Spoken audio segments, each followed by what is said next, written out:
Okay, we are recording. All right, so we're up to, you have the text in front of you,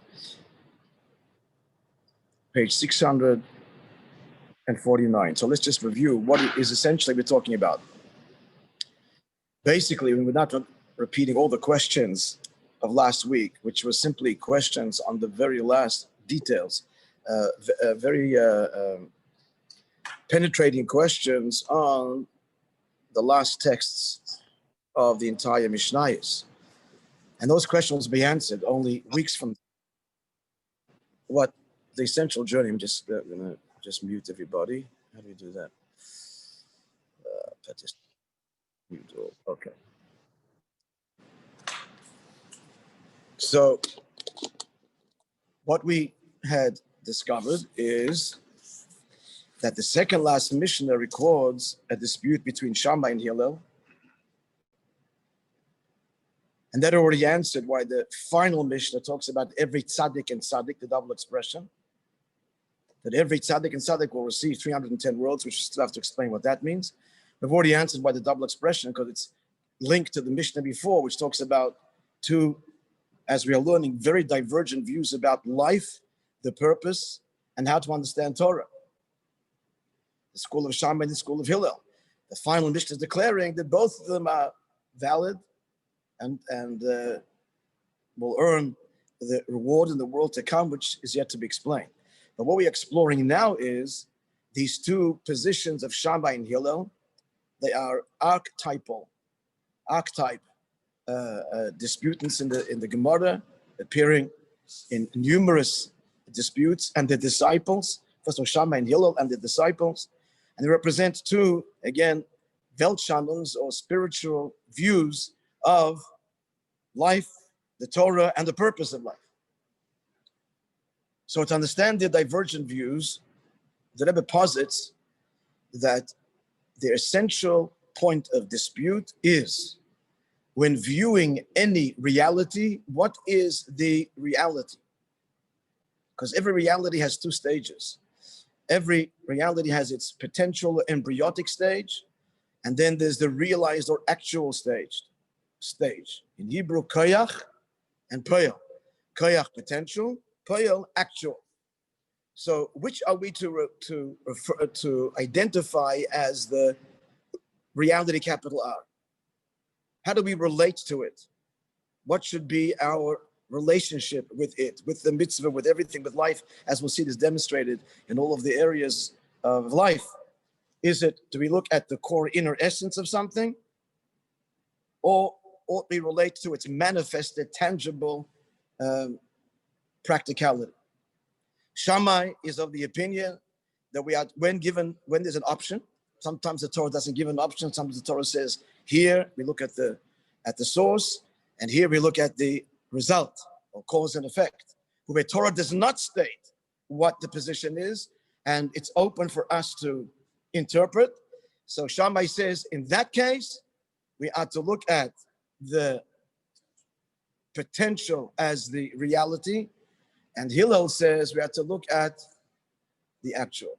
So we already saw a number of demonstrations for that. And that is the very last Mishnah. If you recall, the very last Mishnah, the discussion there was, at what point does the honey, which is in the honeycomb, cease to be a solid, halachically dealt with as a solid, and related to as a liquid, which has a different halachic status when it comes to laws of purity and impurity. And the two views were that Hillel says, when does the solid, congealed solid in the honeycomb, when does the status change halachically, when touched by somebody impure, to be designated no longer a solid but a liquid, only once it's removed from the honeycomb? And Shammai says, there's two views within Shammai, from the moment the person decides to, it's already, the status has changed, or he smokes it out. There's two ways to read that word. But he puts the smoke underneath it, which the bees fly out, and then he can then extract the honey. So in that smoking stage, we'll pick that view. It's simpler to understand. When that has begun, its potential, he still hasn't removed it, that's enough. It's already considered liquid from that point and on, from the moment that he begins the process of smoking out the bees. So that's an illustration of the two views. the actual final result or the initial potential stage that sets the actual in motion later. But what's ought to be the primary identity of the question at hand. Another example we brought was also the laws of purity and impurity, and that is fish. When do we consider a fish to be dead? So therefore it's subject to contracting ritual impurity. So according to Shammai, as soon as the fisherman holds them out of the water in his net, if an impure object touches them, they are ritually impure and will impart ritual impurity to people who touch the fish or eat them. Again, these laws don't apply practically nowadays, but they did. They were very relevant during temple times. Could you go to the temple? Could you eat sacrificial food, etc.? And Hillel says no. As long as they're thrashing about in the net, they're still alive and not subject to ritual impurity. When they actually die, that's when they can contract impurity. As we learned, a living object cannot become ritually impure. So that's another example of potential versus actual. Now another one. So now we're up to 649, chapter 6. Now we can connect this with another argument at the very beginning of the entire Talmud. And he adds in the brackets, the beginning is wedged in the end, and the end is wedged in the beginning. This is a principle, a Kabbalistic principle, that any project, anything that exists, the very first impulse is realized at the very end. There's always a connection between the very beginning of a process and the very end of it. Because obviously the end of it realizes the initial impulse that got the whole thing happening in the first place. So therefore, the very first Mishnah of the Talmud expresses something we find at the very end, namely a dispute between Shammai and Hillel, all coming down to the dispute of koyach versus poel, potential versus actual. Here it is. And we're all familiar with this Mishnah, and it is as follows. So the question is, the Torah says, you should say the Shema. We're commanded to say the Shema twice a day. And what time frame? When you lie down and when you get up. So the question is, when does these two periods start? When do they end? So after the Mishnah addresses the starting point, which essentially is nightfall, it's from nightfall that one can begin to observe the mitzvah of reading the evening Shema. The question is, when is the deadline? So according to the first opinion, Rabbi Eliezer, who was a disciple of Shammai, he says, Ad Soif HaShemura HaRishona, until the end of the first watch. The Gemara explains that the night is divided into 3 watches, and the root of that is because different sets of angels sing their praises to Hashem. And there's the first set, then the second one, and the third. So every night is divided into 3 watches. The Gemara, without going to now, the Gemara says that here on earth there's also changes that happen down here in life, reflective of the different angels and their turn to sing praise to Hashem.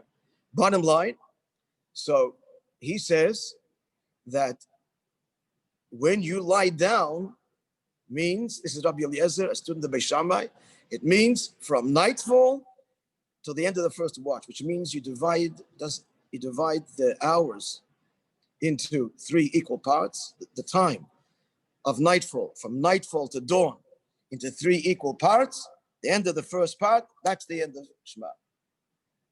Right? So in the winter, it's going to be a shorter period. In the summer, it's going, on the contrary, the winter will be a longer period, and the summer, it'll be a shorter period. It's all relative to nightfall and dawn. Divided into 3, get your Shema in by the end of the first third. That's the opinion of Rabbi Eliezer.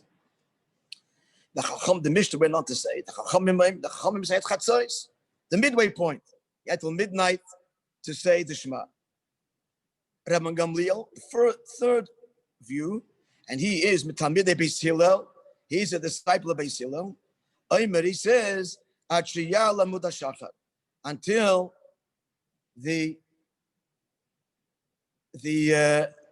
until dawn. So we have 3 views, the whole night, as long as it's dark. The first third, the midway point, or until dawn. The Chachamim, now the Gemara explains, there's really only two opinions here. The sages who said till midnight, they really hold that you can say the Shema till dawn. So why did they push it back till midnight? So the Mishnah self-explains. Why did they say till midnight? In order the person shouldn't oversleep and transgress and not say the Shema. He figures he has time. He comes home, he's tired. He has till dawn. So he will eat and take a nap, and then he'll get up. And then he's going to sleep through dawn and never end up saying the Shema. So it's merely a precautionary measure to say it before midnight. So therefore, we're left with, in essence, there's only two opinions. We don't consider the precautionary opinion. That's the school of Shammai and Hillel. Shammai says the first third, student of this, a disciple of Shammai, and Hillel says essentially till the morning. Now we're going to see that these two views are consistent with potential and actual. Let's go. On the Farish Rashi explains, what does it mean when you lie down? They're arguing as to the meaning of the Torah says when you lie down. Rabbi Eliezer says, what does it mean? Explains Rashi, when you lie down. He says it means, quote, in italics there, it means that's to emphasize it. The Torah means when you lie down, when people are engaged, to go lie down. So when are people engaged to lie down? When it's the first third of the night. After the third, they're already done. They're lying down. They're horizontal already. But when are people, they're sleeping or trying to. But when are people going to sleep? That's the first third of the night. The Chachamim, whereas the other two views, which are really one, but I'm going to meal him, and they hold that say essentially till dawn, but they put a precaution. But you can really, it's the whole night period. They understand when you lie down, it doesn't mean when you're going to lie down. It means when you're lying down. Italics, as long as people are lying down. And when the people lying down, they're in bed till dawn. Now let's probe that deeper and see really the argument is potential versus actual. And the reason behind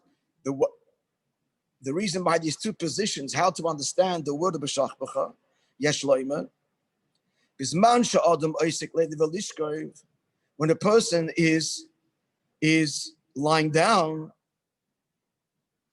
is involved in lying down, Yeshne B'koyach, so that's the potential. There's the whole night sleep is right there in the potential when he's going to sleep.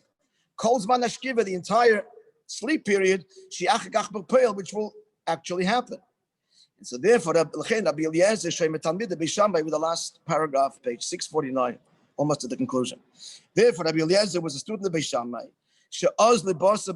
That he goes after, and he addresses every situation as it is in its potential. Soiva, he holds, when the Torah says, when you lie down, the Torah is addressing the potential of the whole night's sleep. When people are involved in going to sleep, because that's the potential. But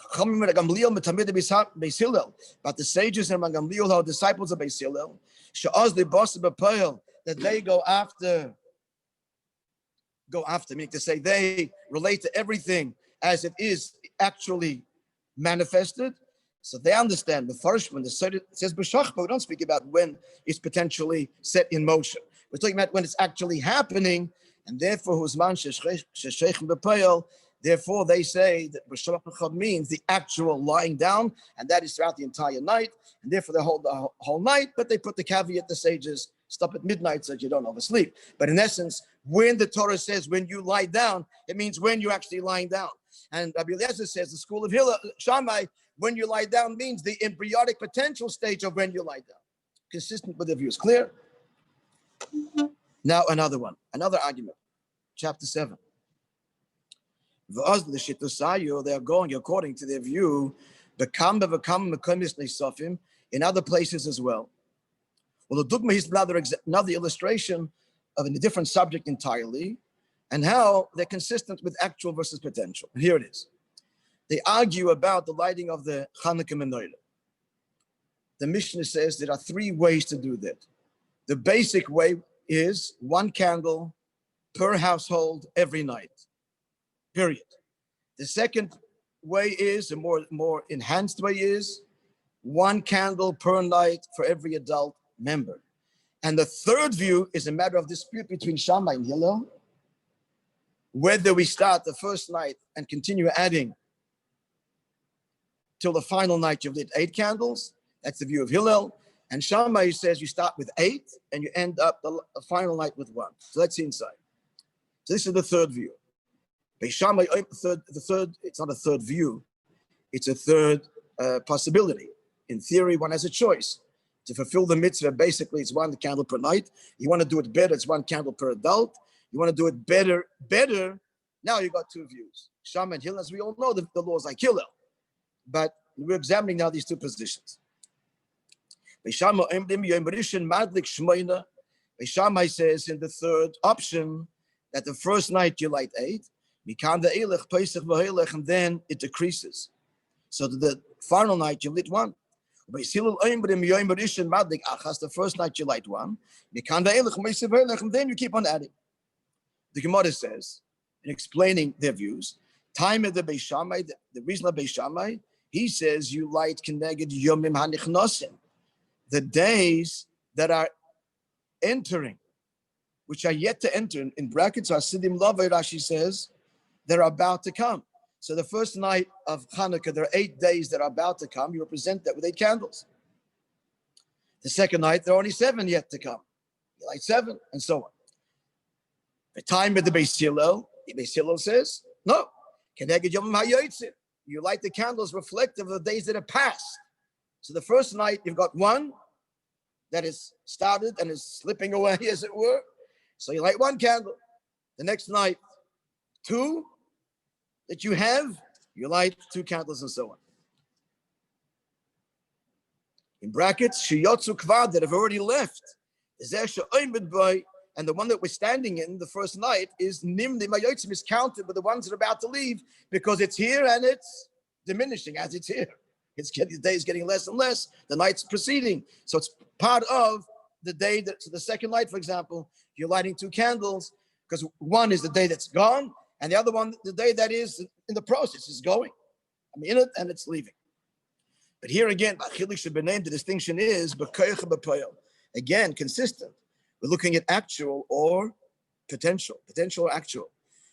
When we say Yom HaNichnosin, we're looking at days that are yet to come, in italics there, quoting from Rashi. You have the paper.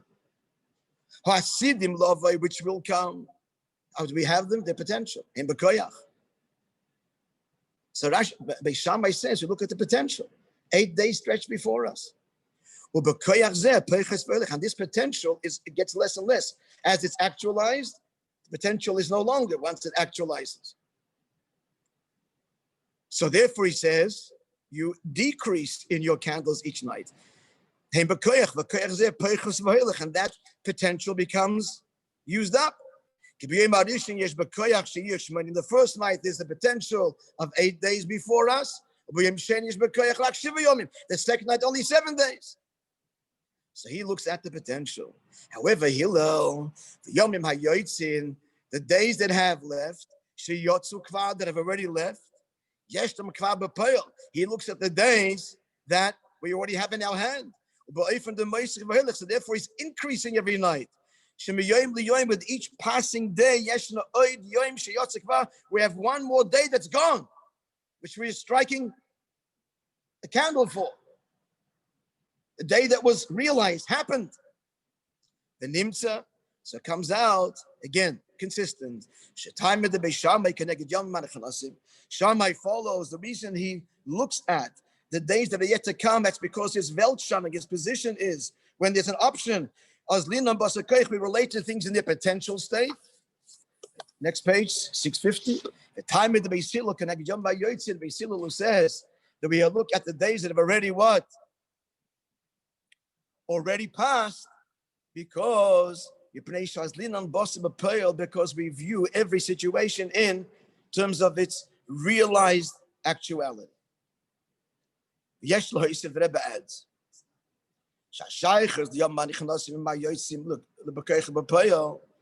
this connection between, do we look at the days that are coming or the days that have elapsed, and we're relating this to potential and actual, the same thing relates to the actual literal oil, the miracle that happened with the oil. Because that's why we're lighting the candles. So there's two ways to look at the miracle of the oil. It's because of the miracle with the oil. That's why we're lighting the candles. So looking at the oil, there's two ways to view it. Because now that a miracle happened, and we're celebrating a miracle that occurred, and the fact is that this cruse of oil was enough to light for 8 days. So now, retroactively, as we celebrate the miracle of Hanukkah, it's now revealed, if they didn't know it, but it turned out that way, that all along, and this oil had the potential all along to burn for 8 days. So therefore, this is the Shammai view, the first day, this oil, originally, which we are reenacting, the first day, this oil had an 8-day potential. And then the next night, the Yom Sheni, with every day, the potential is lessened. The first day, it had the potential to burn for 8 days. And the second night, 7 days, and so on. So Shammai says, the whole miracle, the way we're not just looking at days which are coming. That's the story of the oil. It's not merely, do we look at the days that pass, the days that are coming. It's deeper. It's as we're looking at the oil, how do we understand and celebrate the oil? Shammai says we celebrate the potential of the oil. So it's 8 the first night, 7 the second night, and so on. Whereas Hillel says, no, looking at the oil, we celebrate what did the oil actually produce? In actual, not the potential. So the first night produced 1 day, and second night produced 2, and 3. So what it produced in actuality is what we're celebrating. That's why he adds. You follow? Inside. Aval. So the miracle that happened with the oil, before they actually lit it, so the miracle, we didn't know. It was only in potential. The actual, and they actually lit it. Then the actual miracle, each day it burnt longer and longer. So there are these 2 dimensions initially. There's the potential and there's what happens in the actual. So that's why the 2 views. Shammai hold, that's the reason, the underpinning of. You look at the days yet to come. Or by Hillel holds, you look at the days that have elapsed. Because looking at the miracle now, the oil, the nes and potential, the first night, that the oil could burn longer than natural oil. The miracle addresses the days that are yet to come. The miraculous property that's potentially here in this oil. Shasidim love it. That's the potential of the miracle. But the actual miracle that we saw with our eyes, we could see, that is, which they lit from it. Where do we see that? The days had passed. Oh, another night. So therefore, here too, the same argument. The first night of Hanukkah, and we're celebrating the miracle of the oil. Are we celebrating the potential of the miracle or the realization of the miracle? Somebody said the potential. It's 8. Next night, the potential is diminished. 7. It gets less and less. Hillel says we celebrate its actual expression. We saw the first night, 1 night, 1 candle. The second night, we saw it burn 2 nights. Right, 2. Again, consistent with their view and all of the other discussions that we had till now. Now, we continue with me. Another example entirely. Yes? Ready for the next illustration? Page 650, Ois, chapter Ches. Be'echad b'shvat, Rosh Hashanah li'ilon. So the Mishnah said like this is the first Mishnah in tractate Rosh Hashanah, and it deals with the various Rosh Hashanahs that exist in the course of a year. we're familiar with Rosh Hashanah that we're familiar with. That's when God judges all of humanity, all of mankind, the entire world, all of existence. It celebrates the creation of man, but there are other Rosh Hashanahs as well. And what's the relevant of Rosh Hashanahs? There's the financial Rosh Hashanah, there's Rosh Hashanah that affects agriculture and different types of growing things, vegetables, fruit, grain, etc. Why is there a need for a Rosh Hashanah? For a simple reason, we are obligated to tithe the produce of each year, not just tithe, many other obligations that apply to a Jew's produce, giving to the Kohen a certain amount, 10% to the Levi, then there's a 10% every third and 6 years of the cycle to give to the poor. And then to take to Jerusalem, to give every third and sixth is to give to the poor. The in-between is the second tenth is to take to Jerusalem, the second tithe. Bottom line is there is the mandated taxes. So the Torah says you have to tithe your produce each year of its produce. You can't say, this year I'm not going to take my produce, and next year I'll take I'll take from the new crop for that year's crop and the previous year. Can't do that. You can't defer your taxes. You have to pay, whether it goes to the poor, to the Levite, to the Kohen, or you got to take it to Jerusalem, all the various obligatory, call them taxes, have to be for each year per se. So the question is, so when does the year start in there? So you have to know what's the different types of agriculture, when's their starting point, when's their ending point. Things that grow before belong to which year? You know, what's the demarcation point? Clear? So now, when it comes to fruit, there's a dispute between Shammai and Hillel. When is the Rosh Hashanah for fruit? So fruit that starts to emerge before this day belongs to the previous year's yield and calculated accordingly. Fruit that emerges from this point belongs to all the fruit that's coming, the year to come. So here's the dispute. Bechad Shvat, Rosh Hashanah Ilan. So Shammai says, that the first day of Shvat, that's the new year for trees. All right, so any fruit that emerges on the tree before Rosh Chodesh Shvat belongs to the previous year. Any fruit that emerges on the tree after Rosh Chodesh Shvat belongs to the next year, the coming year. Beis Hillel says, they have a 2-week later delay. Tu B'Shvat, which is the halacha we all know, Tu B'Shvat, the 15th of Shvat, that's the Rosh Hashanah for trees, and it's celebrated in many ways to this very day, even though we don't give these tithes, etc., to remember Israel, etc., and what have you. So Tu B'Shvat is a holiday that children learn about in kindergarten. But that's the view of Hillel. That's the 15th of Shvat. Now let's get to understanding the underpinning of these two views.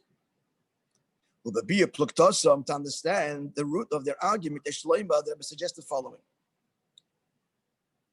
In Yonish Rosh Hashanah Li'ilanhu, why are these dates picked? Rosh Hashanah. What's the determining factor that would determine whether the fruit belongs to previous season or the new season? The Jerusalem Talmud says, At Kan, up until these two dates, which the two schools argue, but up until this given date, the fruit was drawing nourishment from the water that fell the previous winter.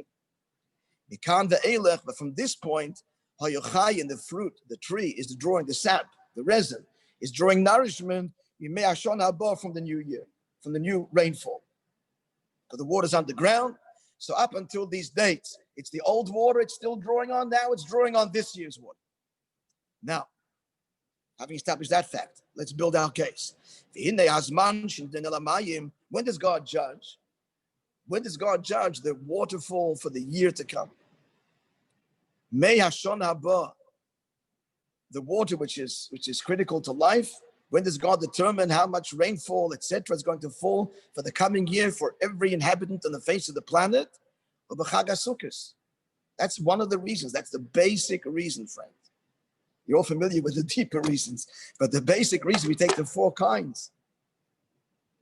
On Sukkot, as they all grow from the water, and we wave it in all 6 directions, we're praying, the rain, the dew, the winds, that God should invoke all of his agencies of nature in a productive way for a productive yield in the coming year. And we do a special prayer on the Shmini Atzeres. We don't do it on Sukkot itself because you don't want rain to actually fall on Sukkot when we're sitting in the Sukkah. But as soon as we can, at the end of Sukkot, the beautiful Musaf prayer when we're praying for rain, right? We pray for Geshem. So when does God sit in actual judgment? It's the 15th of Tishrei, which is Sukkot. However, that's the specific judgment for rain. That's the subject, rain, water. But in a general sense, the judgment was already rendered in a more general sense earlier. When do you think that is?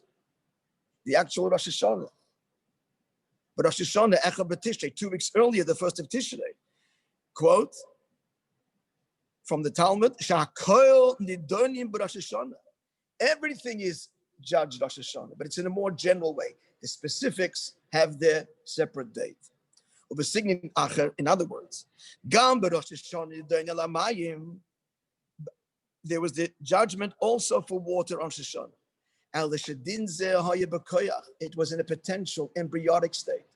It's not when does God articulate that verdict? It's Sukkot. But the verdict already basically in potential, non-articulated, is Rosh Hashanah. Vadin b'poyo, the actual statement, this country, every place in the world, what's going to be the rainfall, in a revealed way, is on Sukkot. So a very important thing we just established, the judgment for water, when is it? It's in 2 stages. In Rosh Hashanah, embryonic, non-differentiated, non-articulated, and on Sukkot, spelt out. But Rosh Hashanah, it's all part of an overall judgment. In just in simple words, Rosh Hashanah, the judgment is prosperous, bountiful, not bountiful. The general verdict. Sukkot, exactly how much rain is going to fall here and there, and the details of how it's going to emerge. But those details are already there in the potential general embryonic statement, determination, verdict of the rain for the year to come. So now we're going to trace Beis Shammai and Beis Hillel to the potential verdict or the articulated actual verdict. So the Rebbe concludes.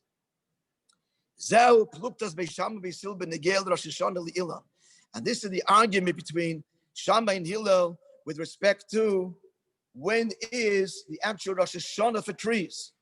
When's the demarcation point? When do we consider that they are now getting the nourished by the waters of the rainfall of this year, not last year's rainfall? Beis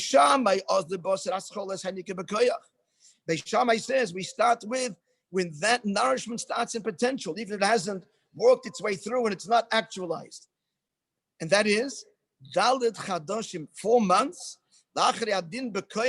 once the potential judgment was rendered, 4 months after that, the rains already are there, and it's going to work its way through the trees. They're going to draw on it, but it's already here. So they're consistent. 4 months after the 1st of Tishrei is the 1st of Shvat, and that's already enough to determine this is the new year. The rains are here. They haven't worked their way through it actually, but it's right there in the bowels of the earth, the new rainfall, and that's where the trees are going to derive their nourishment going forward. It starts now. Potentially. However, Beis Hillel says the water is there of the new winter rainfall. But it's still going to take another 2 weeks before it's actually drawn up actually through the tree from the roots, and the fruit is being nourished by it. Consistent with, it's not Rosh Hashanah, but 2 weeks later, Sukkot, when God articulated his determination about the water. We need the water now to actually work its way through the body of the tree to the fruit. So it's 2 weeks later.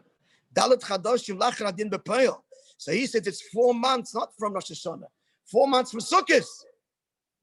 That was potential. That's actual. Now we're going potential, actual. Consistent.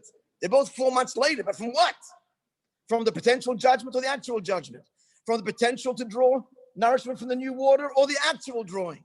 So therefore, they hold it's the 15th of Shvat, not the Shvat of Shvat. So just in simple language, it means the water of the new, it's winter. Shvat is already well into winter, the rain is falling, but there's still the water in the earth from the previous winter.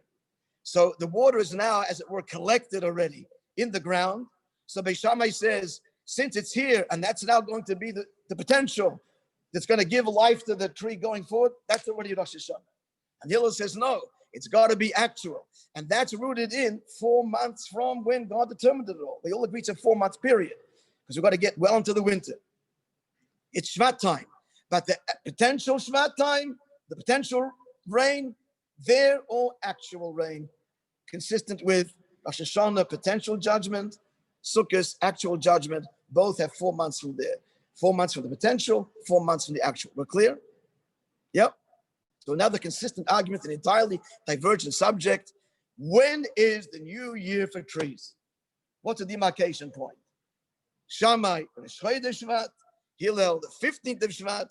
Shammai says this is already, the water's already there, and that is, it's the new rainfall, the new season that is going to be starting now, working its way and nourishing the tree. That's already considered the new year. And Shammai, Hillel says we got to wait till it actually, 2 weeks later, so it's actually working through the roots and the trunk, actualized. That's when the new year begins. Not the potential new nourishment, but the actual nourishment. And that traces back to the judgment of water, the embryonic judgment, the actual judgment. Rosh Hashanah or Sukkot. We're clear? Now, next week, okay, we're not going to get to the chart I sent you, be for next week, but that's already 2 arguments ahead. The next week, we're going to look at an argument about the Seder night. The Seder night, an entirely different subject. The school of Shammai and Hillel argue when we say the Hallel. You remember that the Hallel is divided into 2 parts. Before the meal and then after the meal. But how much of the Hallel do we say before the meal? Only 1 paragraph or 2? Hillel says 2, and Shammai says 1. I'll look in the Siddur and see which, the first 2. And we're going to see there too, it's the same dispute as we celebrate the Exodus. Tonight's freedom. Do we celebrate the potential of it? That's already reality. Or no, we've got to celebrate it when it actually occurred. The actuality of it. Again, the same dispute. How do you relate to whatever we're relating to? It's seed, embryonic seminal stage. That's already the new reality and the determining reality. Or no, when it's realized and articulated and fully expressed, that is when we consider it a reality. So I told you as we proceed in this discussion for more examples of Shammai and Hillel in other divergent areas of the Talmud, in the end, profound discussion about the purpose of life. Very deep and exquisite as to what is the objective of life. Is it all about a potential or is it about an actual? And we'll see existential discussions about why we're here and where we ought to be going. Really critical questions. Yeah. You can ask a question. Okay. Dave, have a wonderful week. See you next week. And all the others that joined, nice to see you.